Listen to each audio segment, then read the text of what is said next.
Big boss lovers కి mind blowing news. Season 8 లో ఆ హాట్ బ్యూటీ ఇక రచ్చే. Big boss season 7 grand success. దీంతో మేకర్స్ నెక్స్ట్ సీజన్ కి సన్నాహాలు చేస్తున్నారు.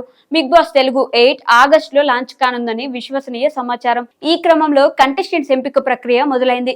ఎప్పటిలానే బుల్లితెర, వెండితెర సెలబ్స్ తో పాటు సోషల్ మీడియా స్టార్స్ కంటెస్టెంట్స్ గా ఉంటారని సమాచారం. ప్రముఖ బిగ్ బాస్ రివ్యూయర్ ఆదిరెడ్డి కొన్ని సంచలన పేర్లు బయటపెట్టాడు. సీజన్ 8 కంటెస్టెంట్స్ లో వీరు ఉండే అవకాశం కలదన్నాడు. బర్రెలక్క పేరు ప్రముఖంగా వినిపిస్తుంది. ఈ social media sensation Telangana assembly, parliament ఎన్నికల్లో ఇండిపెండెంట్ గా పోటీ చేసి మరీ ఇంత పాపులారిటీ రాబట్టింది.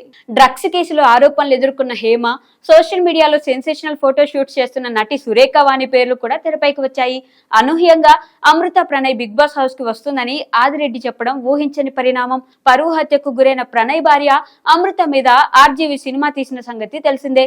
అలాగే హీరో రాజ్ తరుణ్ రావచ్చట. సురేఖ వాణి రాని పక్షంలో ఆమె కూతురు సుప్రీత వచ్చే అవకాశం కలదంటున్నారు. ఇదిలా ఉంటే జబర్దస్త్ మాజీ కమెడియన్ రీతు చౌదరి ఎంపిక పూర్తయిందనే వాదన తెరపైకి వచ్చింది. నిర్వాహకులు ఆమెను సంప్రదించగా పచ్చ జెండా ఊపిందట. మరి ఆమె వస్తే రచ్చే అని చెప్పొచ్చు.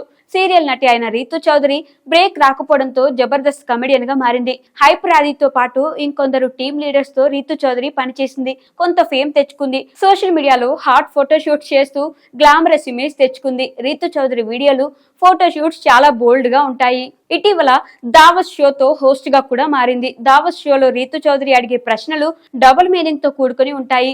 అలాంటి Reethu Chowdary Bigg Boss house లో అడుగు పెడితే రచ్చే అన్న మాట వినిపిస్తుంది. మరి చూడాలి ప్రచారం అవుతున్న వార్తల్లో ఎంతవరకు నిజముందో.